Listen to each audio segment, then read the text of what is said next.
piante da frutto. La varietà del territorio, i colori, il passato, le tradizioni che rendono unico e speciale il nostro paese, come il villaggio operaio di Crespidadda nella Bergamasca, una gita in bicicletta per scoprire non solo il vecchio cotonificio, ma tutti i posti che gli operai frequentavano quotidianamente, dalla chiesa alla scuola, dal teatro ai campi sportivi.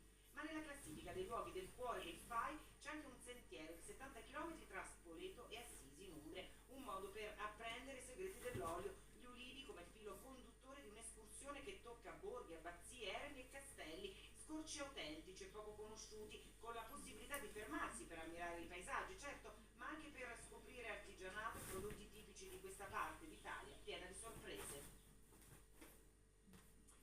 Ai mondiali di atletica negli Stati Uniti nessuna medaglia ieri per gli azzurri, ma arrivano nuovi record italiani. Maurizio Panetti. Ciao, un abbraccio, ragazzi Italia! A Bosnia